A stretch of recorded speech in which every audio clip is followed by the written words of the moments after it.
Well, this doesn't surprise me at all, and I'm just going to basically say this. At the end of the day, we hear this talk about, this and that, that and this. We do this. We're built different. We're different from anybody else. And, put some respect on our names. But, Shakur Stevenson basically takes that to task about, the so called Mexican hoopla.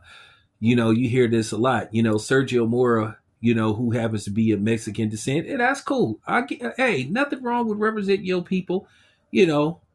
But the problem is when people like us do it, all of a sudden it becomes a problem. Then all of a sudden people want to holler about, oh, you shouldn't say that, and want to holler about reverse racism and tribalism and all that kind of shit. Like I said, black people is the only ones that's not allowed to celebrate being black, represent their people, because not only do you have, you know, people that are not of you, that don't look like you, that's not part of your race, trying to shame you and harass you about it. You have these coward black people that do it themselves. So, with that being said, I find that rather amusing. But, it appears that William Zapeta doesn't seem to be interested in fighting Shakur Stevenson. He's been ducking Shakur Stevenson for a while now.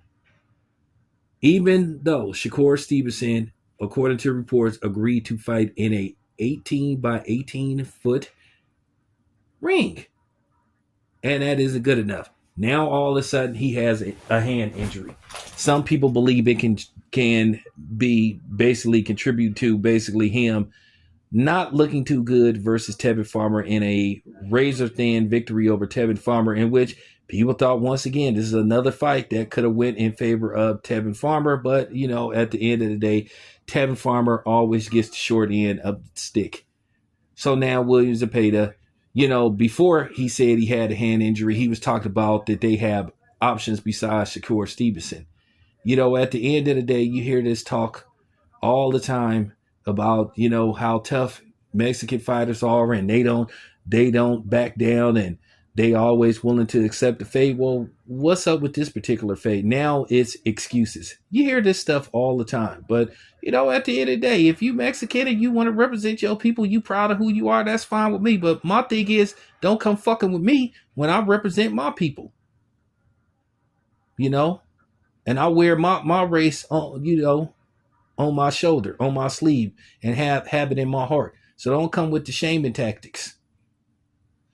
I just see a lot of hypocrisy when it comes to this stuff, And of course, you're gonna have the Sambo squad sitting up here trying to undermine us and downplay, and sit up here and always go the other direction because they want popularity. At the end of the day, racism sells, especially when it's directed towards black fighters and black people in general.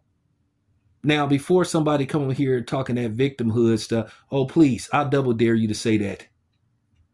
I double dare you to say that. Don't play with me. I'm not like these other dudes on here.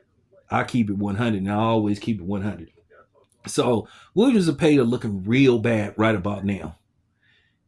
I know he says he has a hand injury, but it's looking like he just don't want to fight Shakur Stevenson, and he's buying time because based off what we saw last week, the inevitable is coming that Shakur Stevenson is going to beat the brakes off of William Zapata. He's going to break him down, and he's probably going to stop William Zapata.